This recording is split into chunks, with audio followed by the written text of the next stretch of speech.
Okay, well, welcome.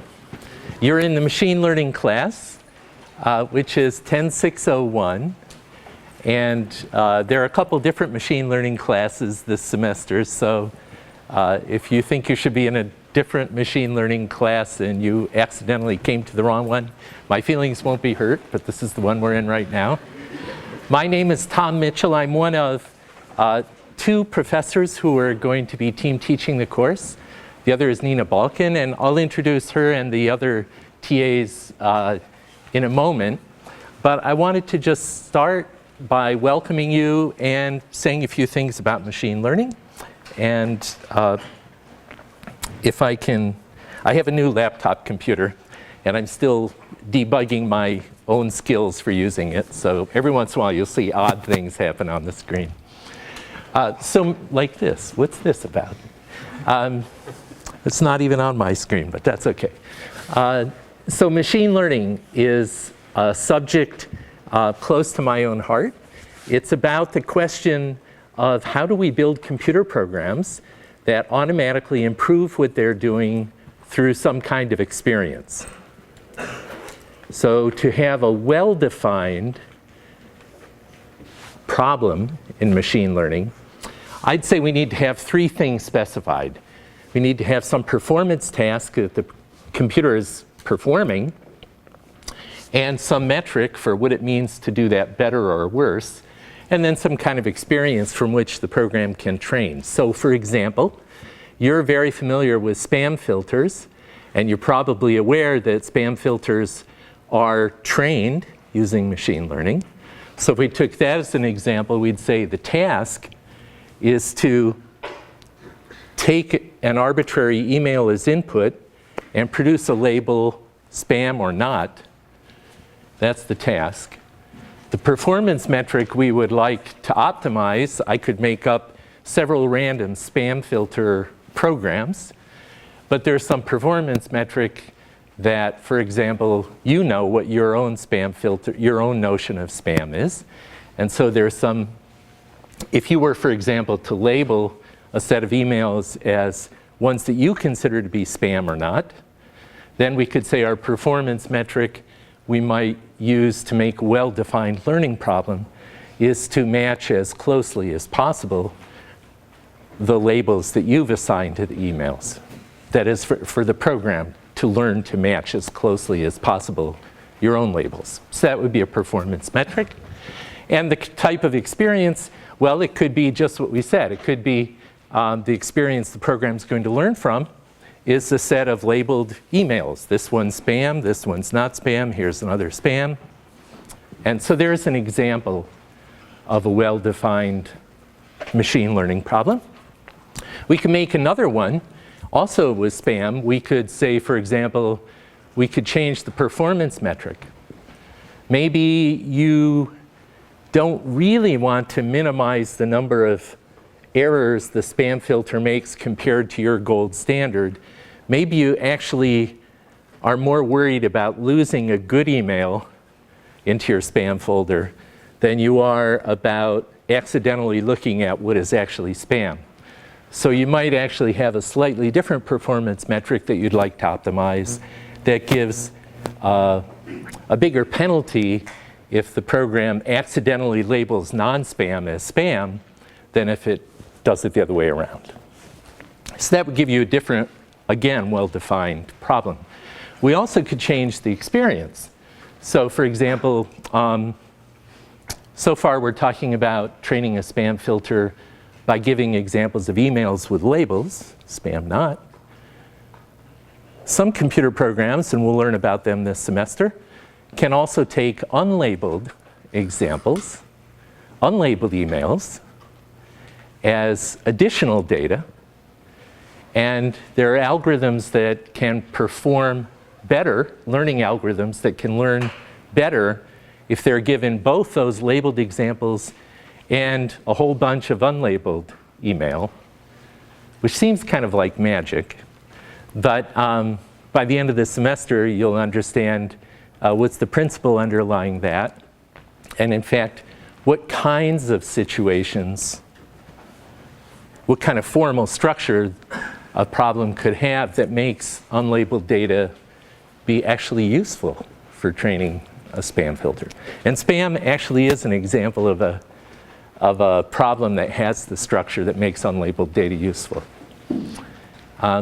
Okay, so there's, roughly speaking, what we mean by machine learning. We could make up a lot of examples of machine learning problems and characterize them this way. We talked about spam. We could also talk about self-driving vehicles. Suppose we want to make a self-driving vehicle learning system.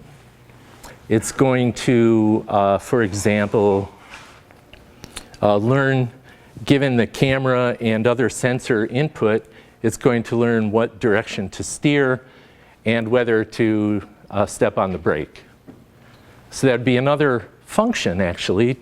Just like the spam filter was a function from emails to labels, here my robot would be a function from sensor observed data to recommended control actions. So let's see, if we wanted to make that a well-posed problem, then we'd have to say what the task is. I guess I just did that. We'd have to say what our notion of performance is. Maybe we want to get you to class, to CMU on time for noon for class, in every case, no matter where you start out. And the fraction of times that you're late for class would be the penalty function.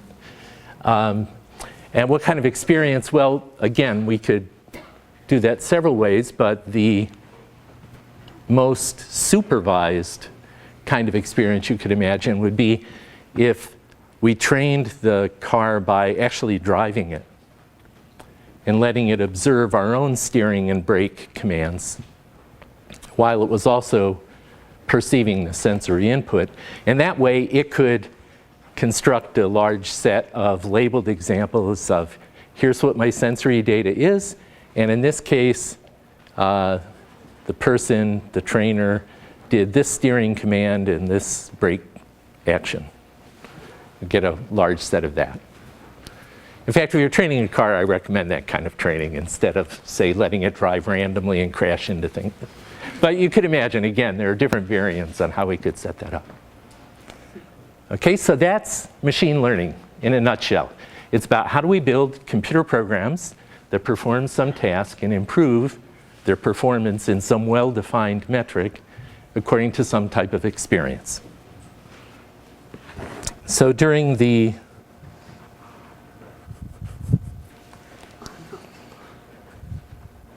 yeah, good. I see what's going on here. So let me just quickly go through a number of examples of problems of the type that you will be covering algorithms that you'll be familiar with by the end of the course. So for example, one common use of machine learning methods is to do what people call data mining historical databases. One example could be medical records. This slide describes a project we did with McGee Hospital here in Pittsburgh some time ago, which has a large database of medical records for babies being born.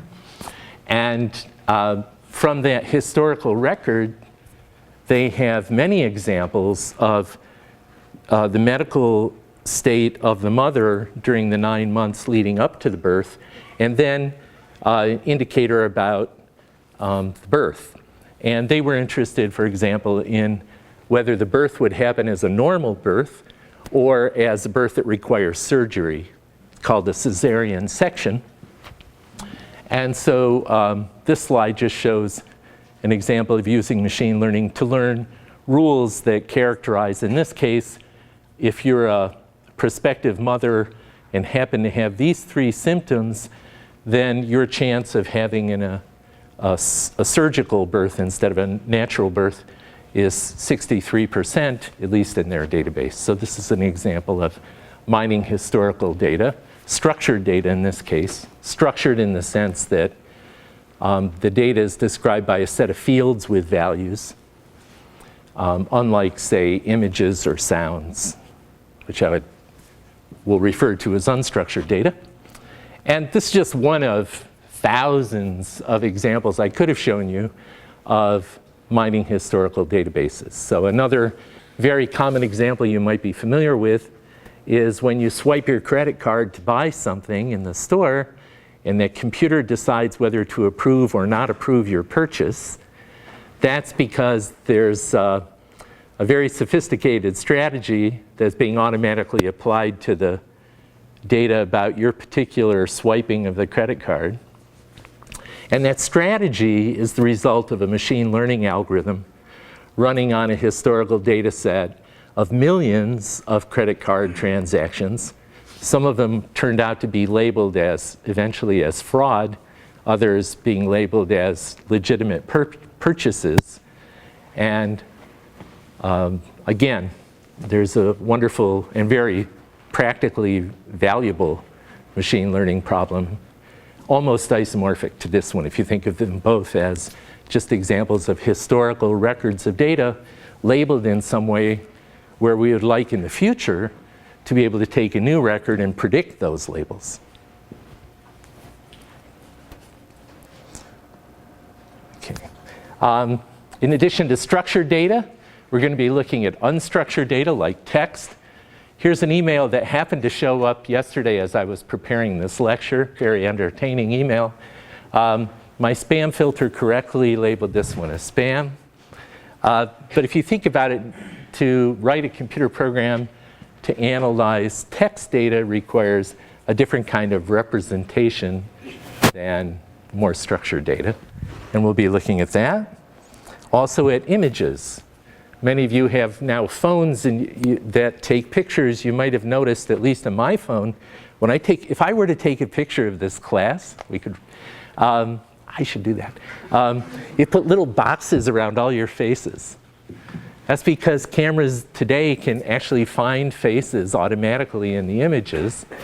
And this slide was given to me a number of years ago by Henry Schneiderman, a professor here in robotics, who since has left to build a startup company on his face recognition software, a successful one too.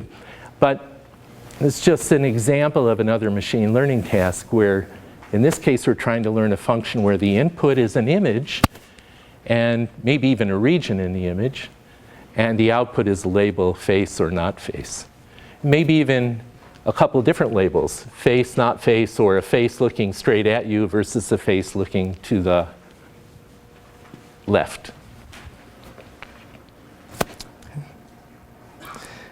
Here's another one. This is a picture of brain activity from an fMRI scanner for 15 seconds while a person reads a word. And these are different locations in the brain. There's the time series of activity in the brain. In my own research group, we use this kind of data, and we do things like train a classifier, in this case, to determine whether that word the person was reading was a noun or a verb. And it turns out that's possible too. And this is an example of a kind of problem where computers are actually much better than people.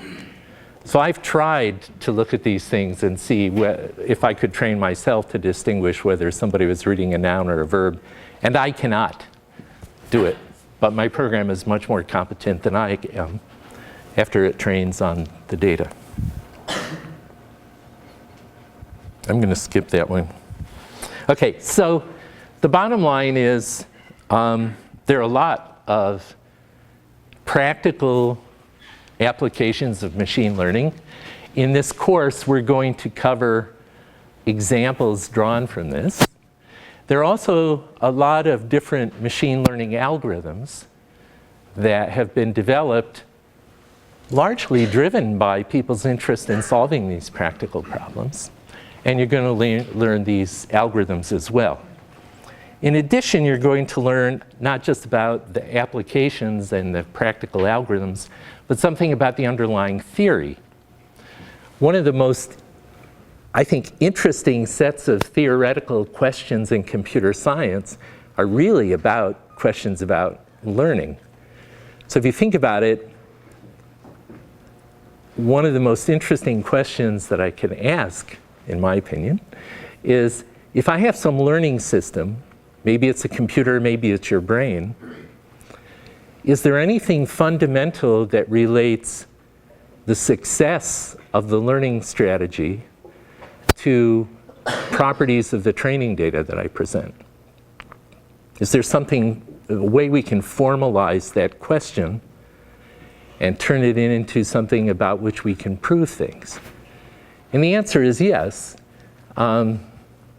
Statisticians, if you've taken a basic course in statistics, you're probably familiar with various kind of confidence interval theoretical results that say, for example, if you want to know the probability that a particular coin will turn up heads or tails, that's a probability somewhere between 0 and 1, that you can estimate that by flipping the coin a number of times and just observing how often it turns up heads. And the statisticians have gone beyond that to say, well, furthermore, here's a proof of some guaranteed bounds on how accurate your estimate will be for the probability of a heads, depending on how many times you flip the coin. Obviously, the more time, if you flip it 3 times or 3 million or 3 trillion times, you're going to have more accurate estimate if you flip it more times. That intuition has been turned into formal results by statisticians who can tell us exactly how the confidence interval shrinks as we increase the volume of training data for that simple learning task. But it turns out we can take the same kind of intuition and apply it to much more diverse set of machine learning algorithms. And so, for example, we'll talk in this class about a theory that relates how accurate the learned hypothesis is for some trained system, like a spam filter, for example, and how that depends on the number of training examples we present and the complexity of the hypotheses that the program considers. And it'll turn out to get a good result, a workable result. We have to talk both about the accuracy of what will be learned, its error rate, and about the probability that if we provide M examples, we'll actually succeed. So more to say about that. But the point is, machine learning is an interesting field, partly because there are a lot of interesting practical applications and algorithms, but partly because we also have the beginning of a theory to talk about properties of learning systems in general. And as we go through this in the class, think about the question of which of these theoretical results also apply to your brain. If you're a materialist and you assume the learning is a mechanical process, biological process in your brain, then you must be subject to the same information theoretic constraints that any computer program would be subject to. So, a way to think. All right, so let me just end this kind of intro with a few remarks to get us all thinking about how machine learning, this particular subfield, relates to other fields. Actually, let me find out who you are. How many people here are computer science majors? Okay, how many people here are, what else should I ask for? Art majors. Okay, none. School of Computer Science majors. That includes LTI and everything? No, okay. Help me. What else? ECE, how many ECE majors? Okay, great. How many engineering majors in general? Okay, how many business majors? Okay, good, so we have a good mix. How many people are undergraduates? Cool. How many are master's students? All right. All right, cool. So we have an interesting diversity here in the course. And it's interesting to think about how machine learning relates to other fields, including yours. Here's the way I think of it. I think machine learning over the last 3 decades, I've actually been involved in this field for 3 decades, at least, has grown from a kind of laboratory curiosity to something that actually is now providing the best solutions to some of the software problems that people are interested in. So if you think of the Venn diagram of all possible software programs you could ever write, there's this niche, this subset of that, where these are algorithms where machine learning is good. For example, speech recognition, computer vision, medical outcomes analysis, robot control. These are all problems where today machine learning is the method of choice if you're going to develop a speech system. All of the speech systems in your iPhone or Android phone, those are all based on machine learning. There are other applications where machine learning is not such a great idea, like matrix multiplication. Don't even, don't try to train a program to do matrix multiplication unless you're trying to be cute. But we know the algorithms for matrix multiplication. There's no need to train a program to do it, although it might be entertaining. But if you think about what is it that characterizes the green region from the white region that distinguishes this, some of the properties are that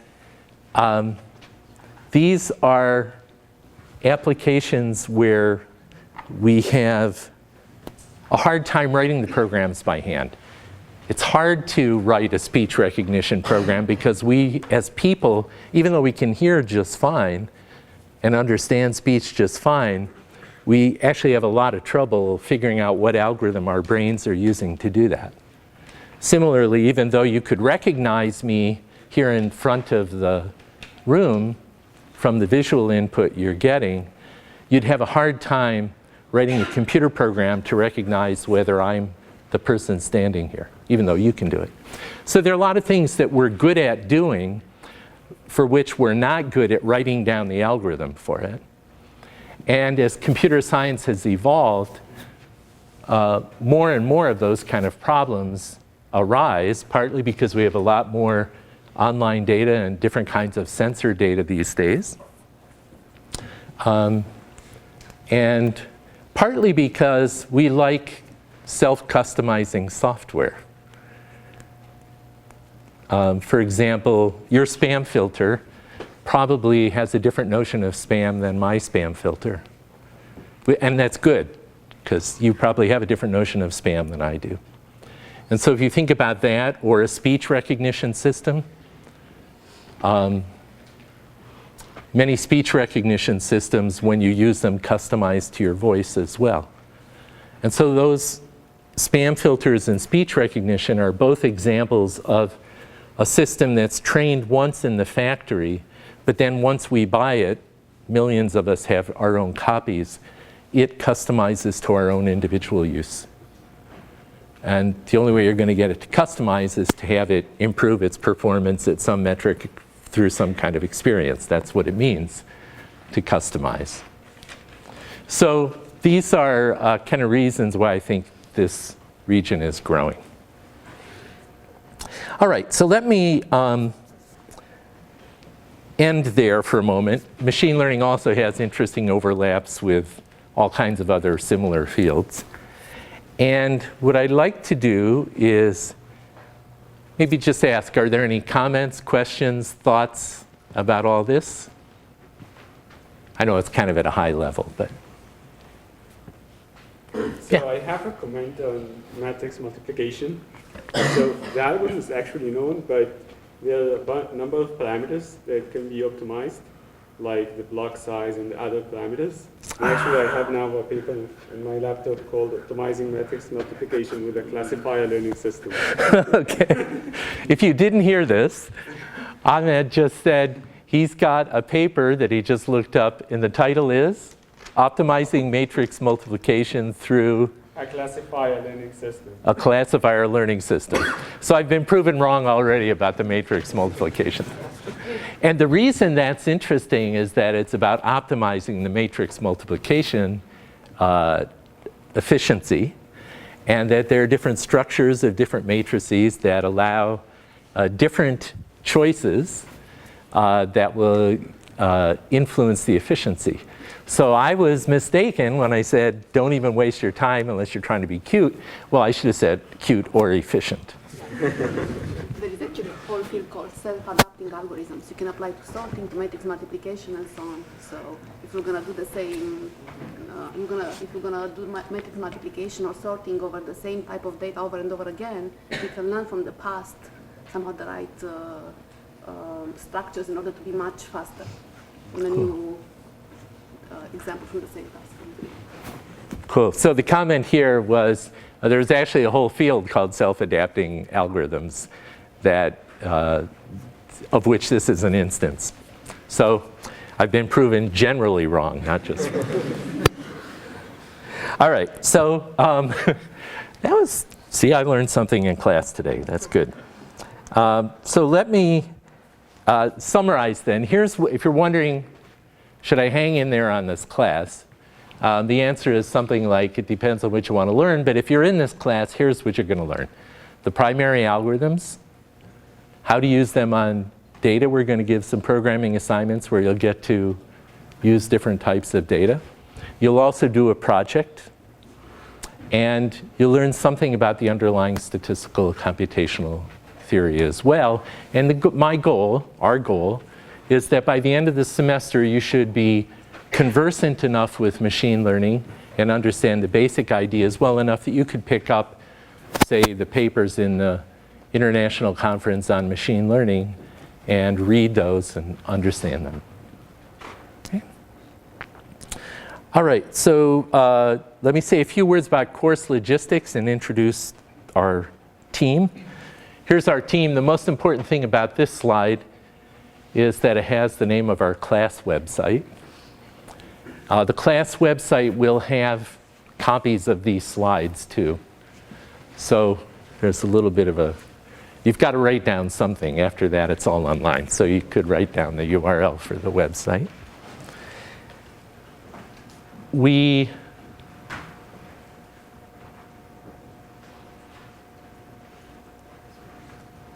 I don't want to spend a lot of time on course logistics because it's all on the website and it's rather boring. But some of the important things, I know some people are on a wait list. My recommendation is if you are, hang in there and see what happens to the total enrollment in about a week or two. And there's a good chance you'll get in. Homework number 1 is available today. It's on our website right now. It's due Friday. It's an easy homework assignment.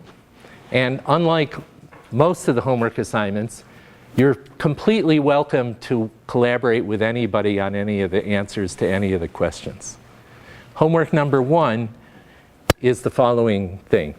It's actually a test for you to apply to yourself to make sure that you have basic proficiency in several areas of math that turn out to be important for the course.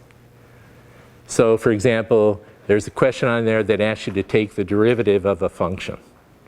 What's the derivative of y with respect to x? There's a question on there that asks you to multiply a vector times a matrix, just to make sure you have a basic proficiency in that. And there are also a question on probability and statistics, questions on big O notation for complexity. And in the homework assignment, there are also pointers to remedial things you can look at, online videos for how to multiply matrices and invert them, and so forth. So the point of this first homework assignment is really to give you a chance to review those 4 areas. We are going to use them during the course. It's unavoidable because we're going to be precise, and that's the language of precision. But at the same time, you don't have to be a specialist in all those 4 areas of math. to succeed in the course. So the homework will give you a chance to see whether you have the level of basic proficiency that we're going to be depending on. And if you have 3 out of those 4, you'll be fine as long as you don't mind spending some time filling in the 4th one as we go. Okay. So that's due Friday. I guess the other thing to say is, what's our policy on late homework? It's please do it on time. And it's worth half credit if it's late for 2 days and then it's not. But if something happens horrible, like you have 2 homeworks due on the same day and you forgot about that, then we're forgiving. We'll drop out the lowest homework grade during this semester. The other thing I want to say is 2 more things quickly. Notice we have the dates for the exams already. There's no outside class final exam in this course.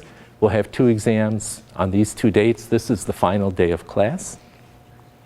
And the other thing I need to say about academic integrity is that I am a fanatic when it comes to academic integrity.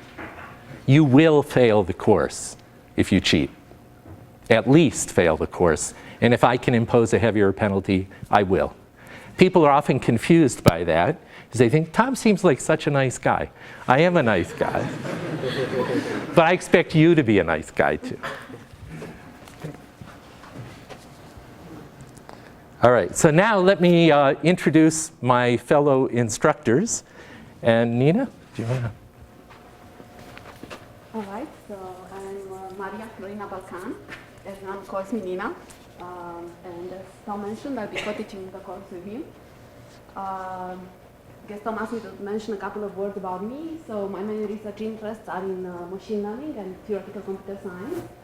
Within machine learning, I've been working on a variety of machine learning paradigms that are very relevant for the modern age of big data.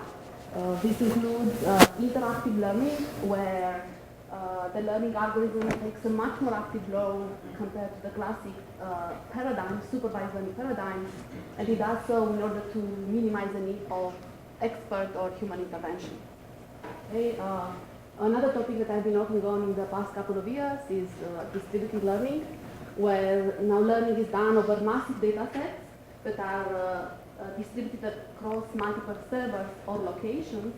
And now the key challenge is to do learning with limited communication. Okay?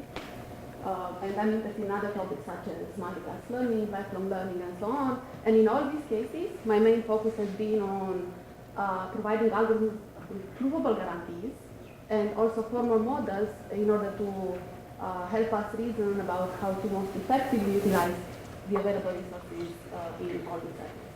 Okay? And as I mentioned already at the beginning, I'm also interested in theoretical computer science more broadly, and especially on connections between learning theory and other fields such as option or mechanism design, approximation algorithms, and game theory. And of course, if you're curious about any of these, feel free to talk to me at any time about it. Okay?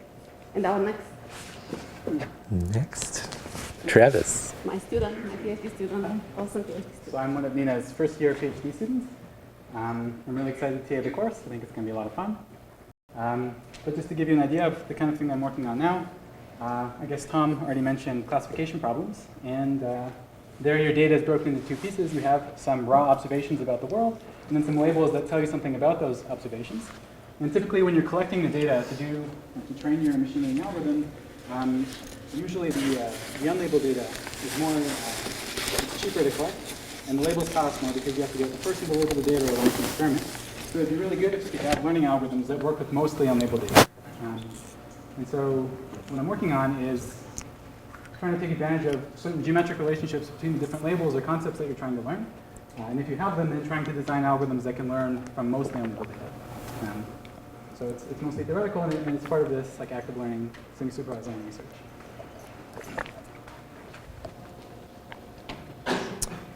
Kirsten. Hi, I'm Kirsten. I'm a third-year PhD student in the machine learning department, and I'm interested in using machine learning to analyze energy consumption and then use this knowledge to reduce usage and then help people make better decisions. So right now I'm working on a project to predict residential energy costs from features of a home, which would be things like total square footage and the type of heating system that's being used, in addition to occupant behavior, which would be things like the number of people who are living in the house, and also their preferred temperature for heating and cooling. And once we have this sort of information, we can give people a better idea of their costs of living in a particular, like prospective tenants, their cost of living in a particular unit, because then we give them a personalized estimate for their energy costs in addition to the rent itself. I've also worked on energy disaggregation, which looks at a whole building power signal and wants to figure out the individual devices that are operating in that home, like a microwave or a refrigerator. Okay. Ahmed. Hi everybody, I'm Ahmed Haifi. I'm a fourth year PhD student. My research is focusing on dynamical systems that evolve over time, and for which you have access only to noisy observations like the GPS signal of a car or like a video of a moving object. The question I'm currently investigating is how can we gain insight into the dynamics of the system using noisy observation? How can we track and predict the state of the system? So, for example, we can here extract this oscillatory motion pattern just by looking at the video. This topic has been researched extensively. What we are trying to do is to make that able using simple models that you will learn in a few weeks, rather than waiting till the end of the course or using some algorithms that are out of scope. Thanks. Okay. And Nicole? Hi, so I'm Nicole. I'm a third-year PhD student in the machine learning department. And my research focuses on machine learning applied to computational biology. So basically, I work on developing new machine learning models and algorithms for analyzing high-throughput biological or medical data in order to sort of learn something valuable from that data. So for example, one project I'm working on right now is using a set of DNA markers to train a model that can predict clinical outcomes for a set of patients. So those outcomes could be anything from your risk of getting Alzheimer's disease later in life to a patient's response to a drug or therapy to treat a disease that they might have. Okay. And Willie? Hey everybody, I'm Willie and I work on scalable machine learning. So in particular, I try to work on machine learning algorithms that you can apply well to big data sets. And even more particularly, I try to work on parallel low communication machine algorithms. So a type of parallelism in particular called embarrassingly parallel, where machine learning algorithms can essentially be split up, work independently without communicating, and then still try to combine results at the end in order to achieve like a similar result as you'd have in a typical algorithm. I don't know if I mentioned I'm a third-year PhD student in the machine learning department also. And Abu?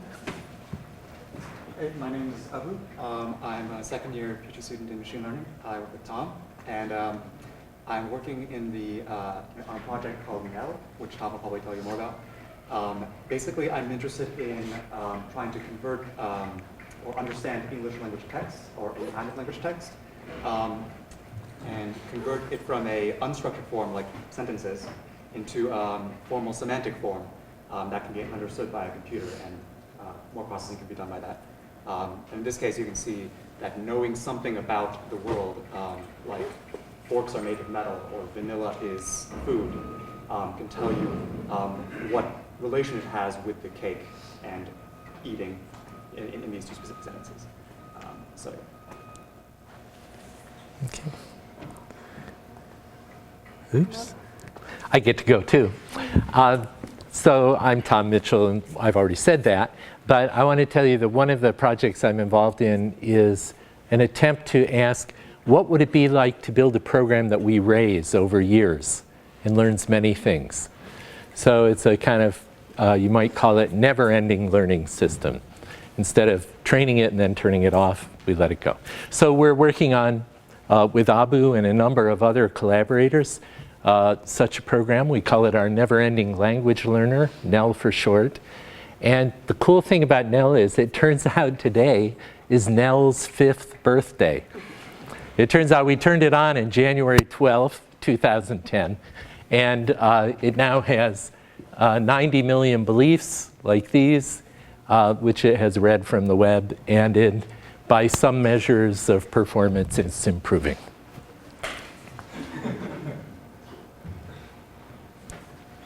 Okay, so that was kind of fun, and I wanted to introduce people, and also that gives you kind of a snapshot of some of the frontier, state-of-the-art research problems that people in this field are looking at.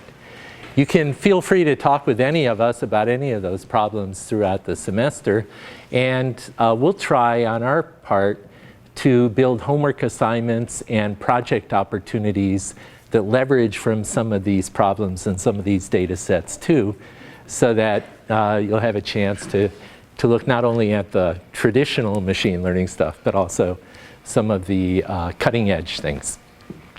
Okay. All right, so let's see. I'm going to start with the real kind of course material now. But I just want to ask again, any other comments, questions before we, yes?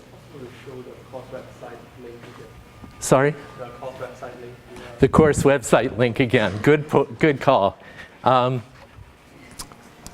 me do that.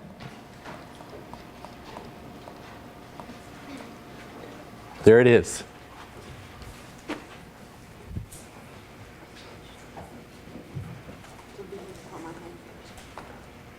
It will be linked from Maria Balkan homepage too. Does anybody else notice this screen seems to have a little bit of a heartbeat, but not that screen? Okay, everybody got that? If not, ask your neighbor.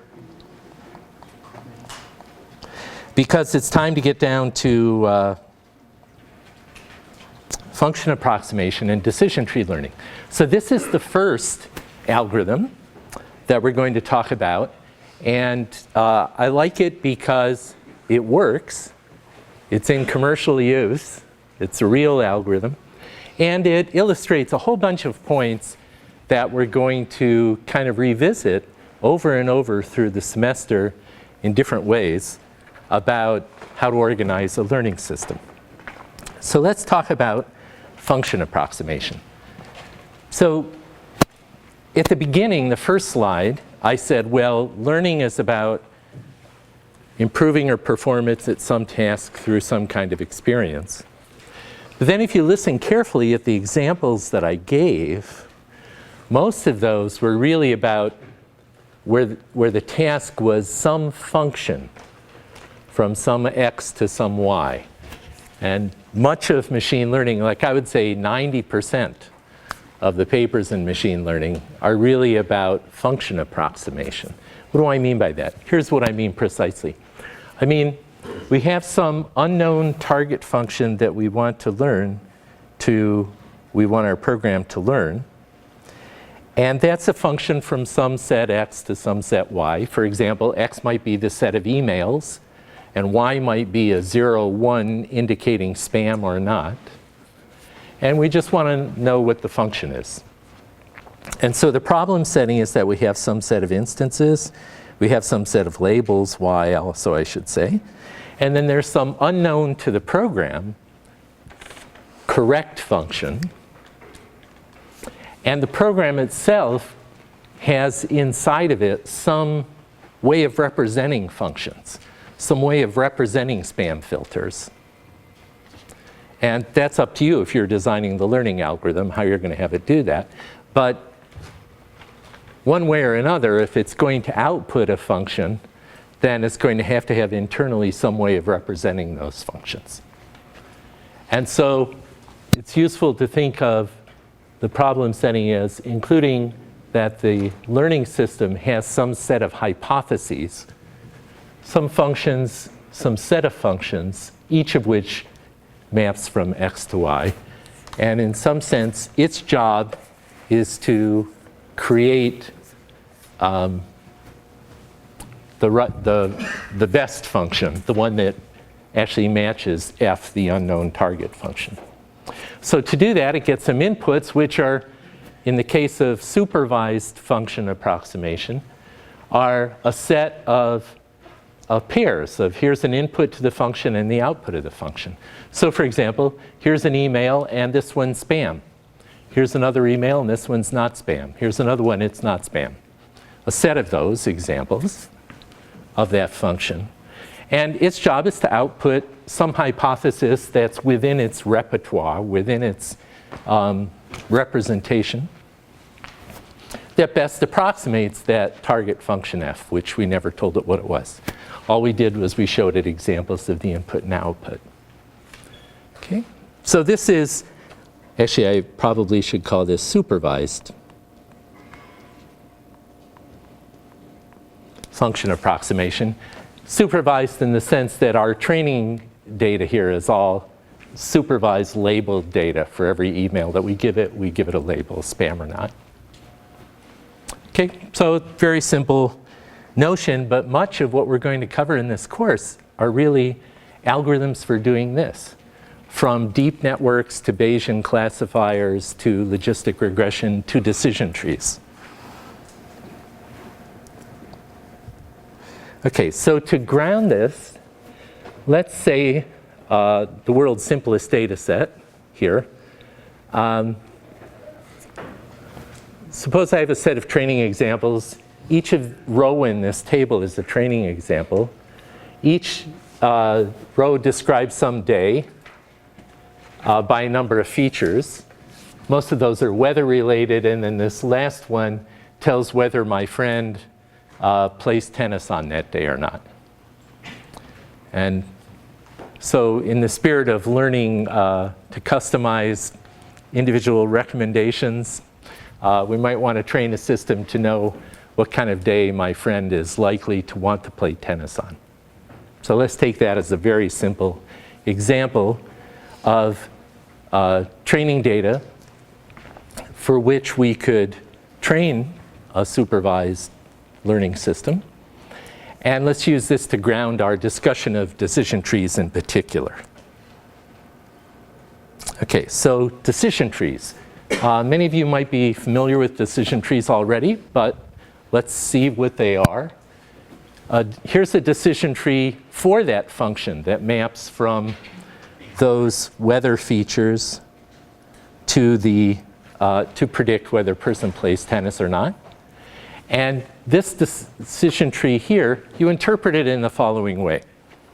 Given that somebody gives us a decision tree like this, it represents a function from weather features to yes or no play tennis, and it represents it in the following way.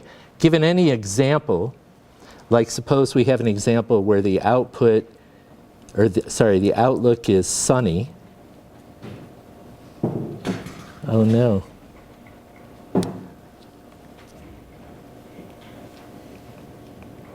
Okay, that's not apparently working for us. But suppose that, can I write it over here? Yeah. So suppose the outlook is sunny, the temperature is high, the humidity is low, and the wind is strong. So there's a day. Given that example, we can apply this decision tree function to make a prediction by starting at the root of the tree. Say, what's the outlook? Oh, that's sunny. So then we have to go down this branch of the decision tree. Then we say, oh, what's the humidity? The humidity is low. So, humidity is not low. I made a mistake there. The legal values are high and normal. The humidity is normal. So we take this branch, and now the decision tree tells us that the value of play tennis is yes.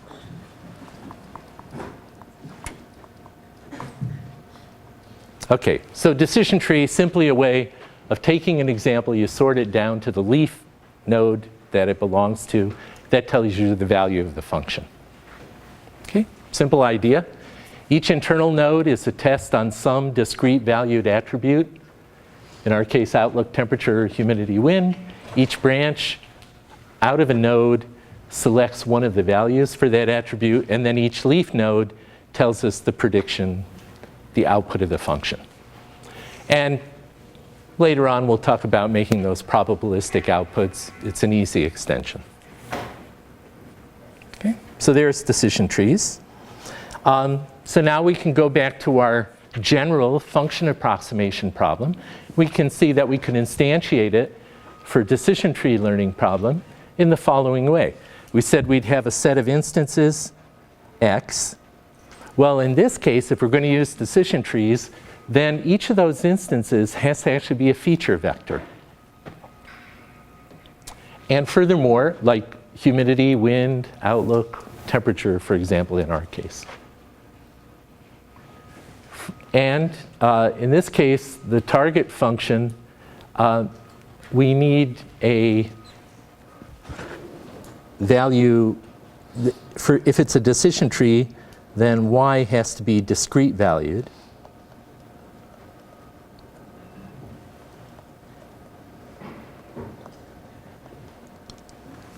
Why? Because the way we've defined decision tree, there's a single value at each leaf. And so as long as we're predicting a discrete valued variable, like play tennis equals yes or no, or even play tennis equals yes, no, or maybe, as long as there are a finite number of values, then we can train a decision tree to, we can represent that function as this kind of a decision tree. If we're trying to predict the temperature, which could be an infinite number of values, then it's going to be an infinitely big tree. So that's why we want discrete value y's. Okay? And then we said that the learner would have a set of function, a set of hypotheses. Well, in this case of decision tree learning, that's the set of all possible decision trees defined over x and y. So there could be a lot of different decision trees. This one that we happen to draw is just one of many. Okay? So in fact, now we'll come back to this definition of function approximation throughout the semester. When we talk about deep network learning, we'll see that it's another function approximation problem, but we can use different assumptions in blue, but the black stuff will still be the same.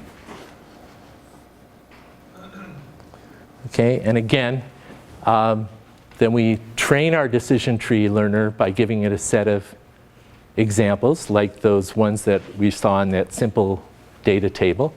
And its job, the learning algorithm's job, the decision tree learning algorithm's job, is to output a hypothesis, a decision tree, that best approximates the target function, which is indirectly communicated to us by those training examples.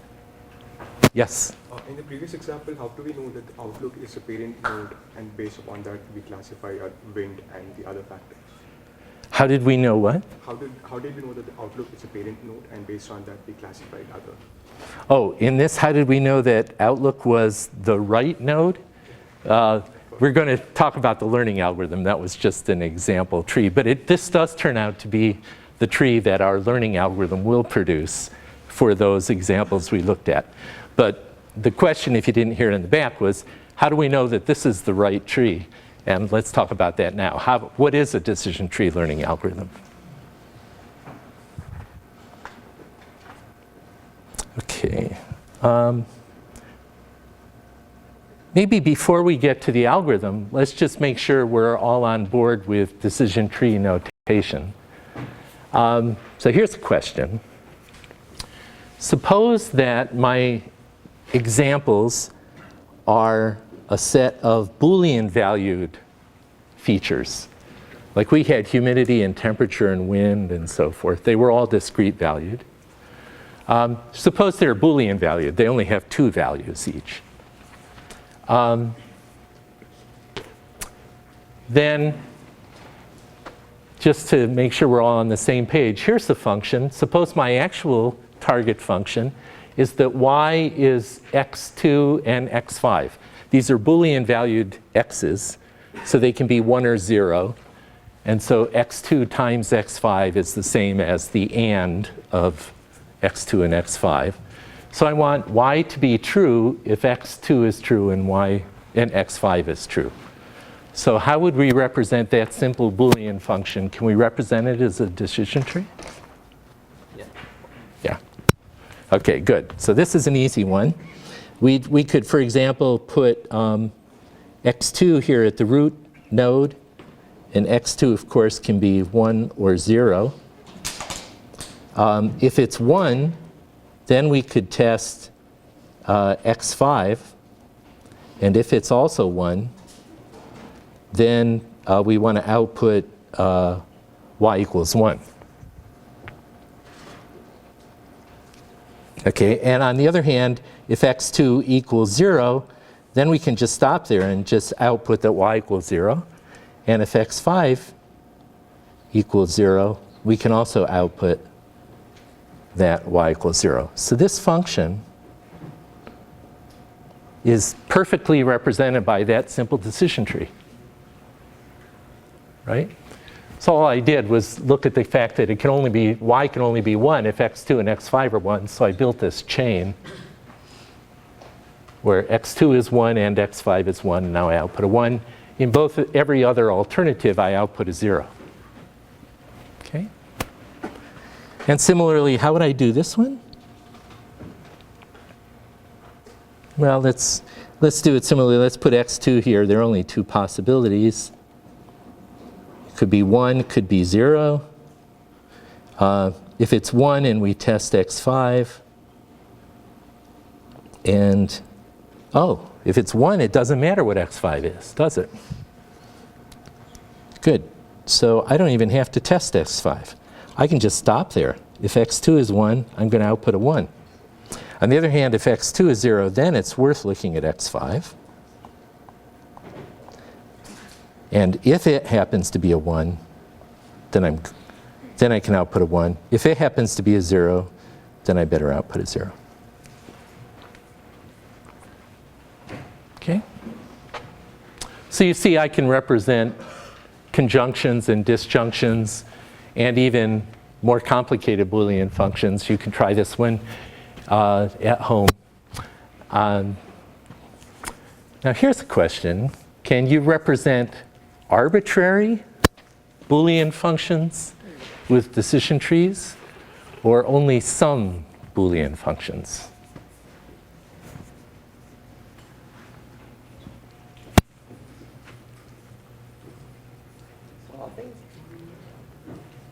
Yes? I think it should be arbitrary. I mean, we can represent everything. We have the joints, right? So the outputs, I mean, whatever we can think of. Either it's true or false. And we can represent that in a... Good. Very good answer. The answer is yes, we can represent any Boolean valued function over discrete valued x1 through xn with a decision tree. And why? The simple way to see it is this. Suppose I have x1 through xn, those are all my features that I have. Those are all the attributes that I have available. Now think of the tree that's n levels deep. The complete tree that's n levels deep. That means for every possible assignment of values to x1, let's put x1 the first node. So for every possible value x1 can have, I have a branch. And then under it I have x2 at every step, and I test every possible value it can have, conditioned on which value x1 had. And then at the third level I have x3, and down at the nth level I have xn. So for any arbitrary assignment of x1 to xn of values, I have a separate path from the root of the tree down to a leaf. And so I can then say what the function value is for that very specific set of values for x1 through xn. And there will be a lot of those, 2 to the n of those, leaf nodes. But basically I can use the decision tree as kind of a enumeration of the values for every single possible joint assignment of x1 through xn. So that's interesting. That means decision trees are a very expressive hypothesis representation. That is, and this is a property in general that we like to see for learning systems. We like to have learning algorithms that, at least in principle, have the capability to represent any function that we might want to try to teach them. And one way to not have that property is to make up a learning algorithm that can't even represent every function. And so fortunately, decision trees have the property that they can, at least for these, if I have Boolean or discrete valued attributes and discrete valued y's, then decision trees can in fact represent arbitrary functions. So that's good. They're not restricted in the sense of being unable to learn because they can't represent. No, that's not a problem for decision trees. Okay, so here's a decision tree for real, learned on that medical data, that birth data from McGee Hospital. Because it's real and a little more complicated, it's presented in a different way. But the way you read this one is, we're trying to predict whether a mother will have a normal birth or a C-section based on features from the medical data. And this learned tree says that the first feature to test is the fetal presentation. That's the orientation of the baby right before birth. And if there are 3 possible values, 1, 2, and 3. If it's in, let's say, presentation number 2, then, I should explain these numbers. Up at the top, we have 1,000 different medical records. 83% of those turned out to be normal births, and 17% turned out to be C-sections. So what this says is, if you have fetal presentation 2, we only have 3 normal births and 29 C-sections. So your probability of having a C-section, if you sort to this branch of the decision tree, is 89% probability that you'll have a C-section. On the other hand, if you have a normal fetal presentation, then we go on to test other features, like, did you previously have a baby where you had a C-section? And is this your first birth, and other things like that. And so here you see a couple things. One, you see that we can in fact attach probabilities to the labels.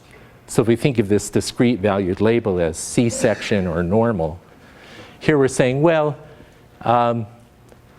we're not telling you exactly what it'll be, but we'll tell you that 73% probability you'll have a C-section, 23%, 27% that you'll have normal birth. And this is in practice a very typical kind of way of using decision tree learning. Okay, so now let's get on to the algorithm. Beautiful thing about decision tree learning, this is the whole algorithm. It's the world's simplest learning algorithm. What we're going to do is our learning algorithm is going to grow the decision tree, starting at the root, and just grow it top down until all of the training data is perfectly classified, and then it's going to stop growing the tree at that point. Okay, so we see, we have this loop that each time through the loop we're going to add a new decision node to the tree. And we're beginning with the root node. And for the root node, we're going to choose the best decision attribute to put at that node. I'll come back and say what I mean by best on the next slide. But let's just say we have some tests for choosing an attribute like humidity or outlook or temperature or windiness. We'll choose the one that's the best. If we can only use one, that's the best indicator. Then we're going to build that into, that'll be the decision attribute for this node, initially the root of the tree. And then for each value that can take on, say, suppose it's humidity, which could be normal or high, then we create a new descendant for each value. If we put humidity as our root, then we're going to have normal and high as the branches. And we'll sort the training examples to those two leaves, all the ones for which humidity is high or normal. And then we'll look. And if these are all positive examples, we don't have to grow the tree anymore. We just label this leaf node positive. Similarly, if they're all negative, and if they're a mixture of positive and negatives, then what we're going to do is we're going to iterate. We go back, and now we set node to be that node which is the descendant of our root, which has a mixture of positive and negative examples. And now again, we just start and reapply the same procedure recursively to grow the tree below there. Okay? So it's a very simple, greedy, top-down growth of the decision tree using a test to choose the best attribute at any given point. So the actual kind of interesting next question is, how do we choose the best attribute? Suppose I have two attributes, A1 and A2, that I could put at the root of the tree. And suppose I have 29 positive, 35 negative examples in my data set. And if I sort on A1, then I get 21 positive and 5 negatives on this path and this other distribution here. And these distributions, if I sort there, how do I choose? So people have explored this question a lot. There are many papers that have been written on the question of what statistical test do we want to use here. I'm going to tell you the one that's most commonly used. It's also a statistical test that you're going to hear more about when we talk about other algorithms, like Bayes nets in this course. And actually, Nina had told me recently about some theoretical results that characterize some properties of this test. Maybe we can get her to talk about that later. But it's based on entropy. How many people here already know entropy? Okay, so entropy is, suppose I have a sample of training examples like those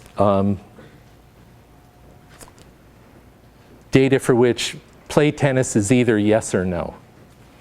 So some random variable like play tennis, some variable, and sometimes it's 1, sometimes it's 0. And let's say P plus is the proportion of positive times when it's 1.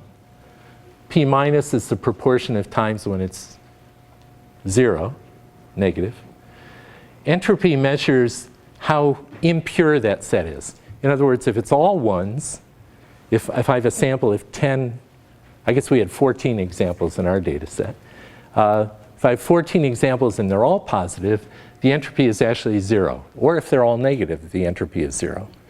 But if they're half and half, then the entropy is 1. And here's what that function looks like. So if they're 0% positives, entropy is 0 because it's very uniform, very pure.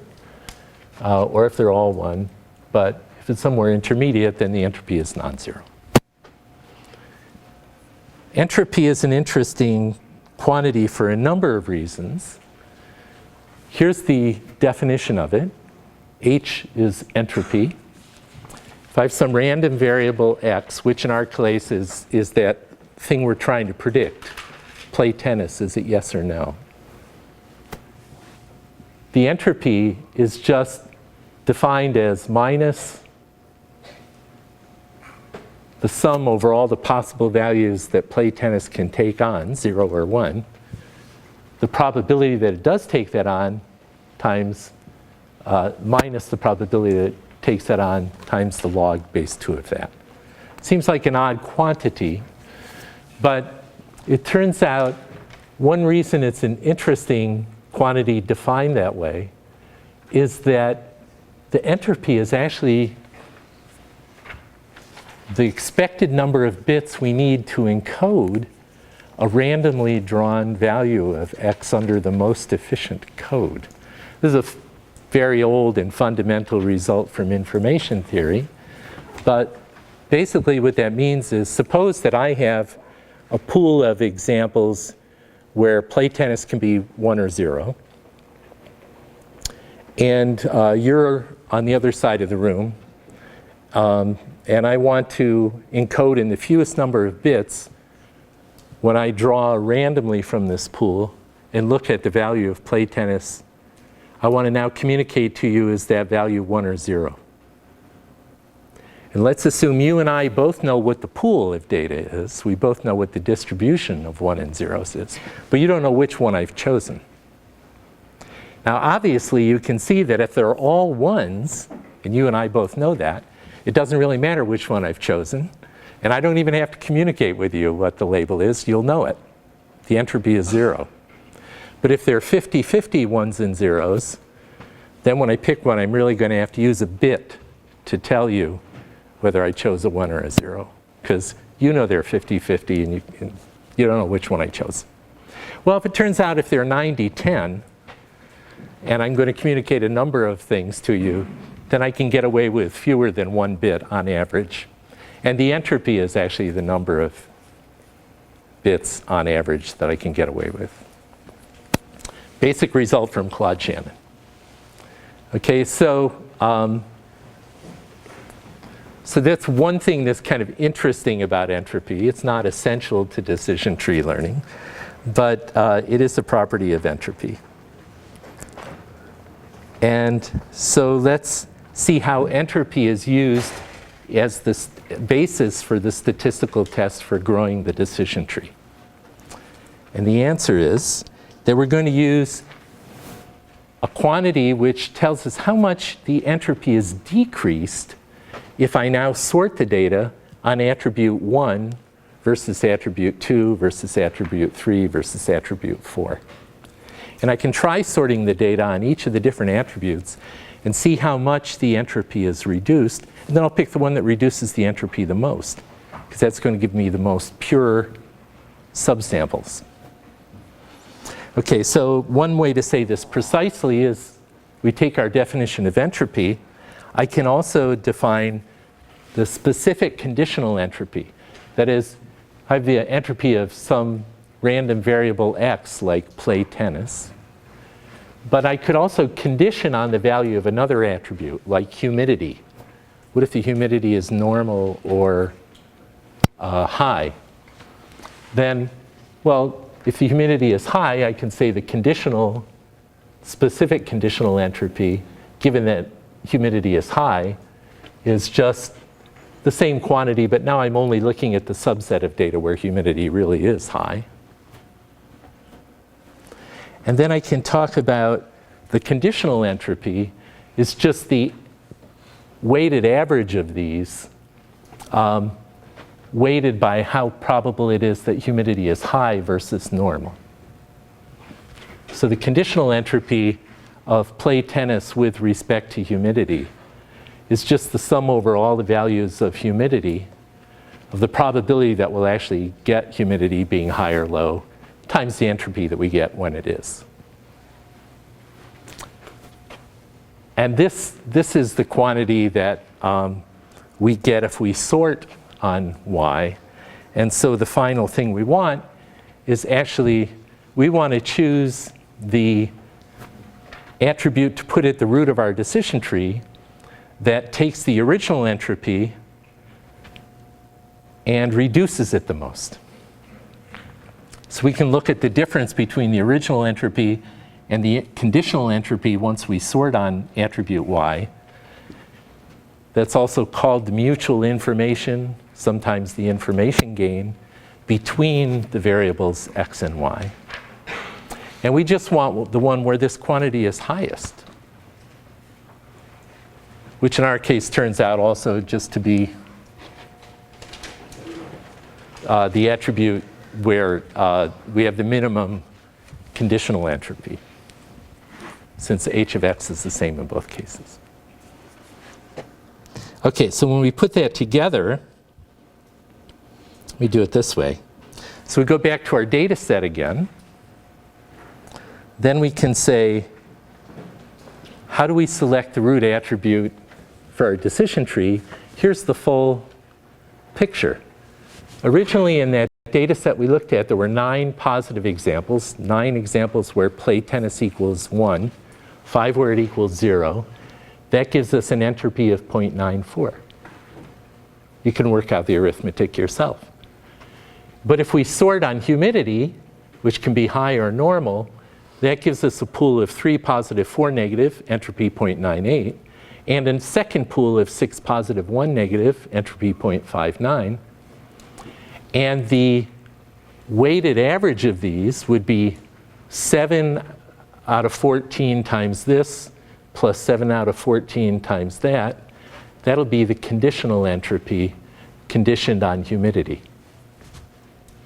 which is this quantity. And then, so the reduction in entropy, if we sort on humidity, is 0.15. Whereas if we sort on this other attribute, the reduction in entropy is only 0.48, 0.48. Okay? So again, the point is entropy tells us how mixed up or pure the sample is. And what we're trying to do, we have some entropy in the pool of data training examples we're looking at. We want to pick the attribute that reduces that entropy as much as possible. And we take a weighted average of the entropies in the 2 descendant nodes weighted by their volume. Okay. So this is, now you have the full decision tree learning algorithm. It's actually that simple. And so if you apply this to those 14 examples, it chooses outlook as the most entropy reducing highest mutual information variable, puts that at the root of the tree, sorts the examples then. Here there were 14 days, sorts them into these 3 buckets.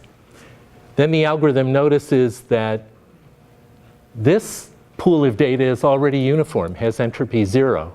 And so it just makes that a leaf node. Says the answer here is play tennis equals yes. However, this pool is not yet uniform, and so it recursively chooses now a second attribute to put here. And the arithmetic here shows that we want to use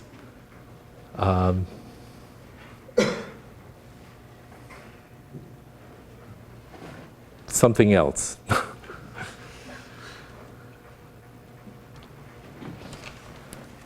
So then as we continue, that gives us this tree. And so you can see outlook is up there.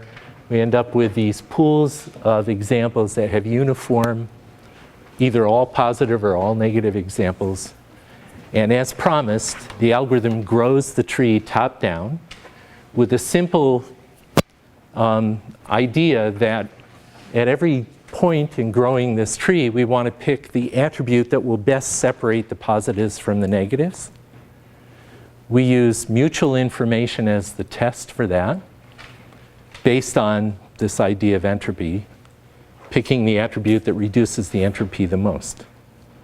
And so then in the end, we end up with a tree like this. Okay, so these slides will be on the web, on our course site. Next time, we'll pick up on this, but I want you to think about a couple questions before then. One is there a better statistic than this mutual information to use, and what are the properties of this? Another question I want you to think about is, well, I'll give you the answer to this one. Is there more than one decision tree that would perfectly sort this training data? The answer is yes. There is more than one decision tree that would perfectly sort this data. The question I really want you to think about is, in that case, which one should we choose? And why do we like this decision tree algorithm and the choice that it makes? So we'll talk about both of those questions next time. Okay, thanks.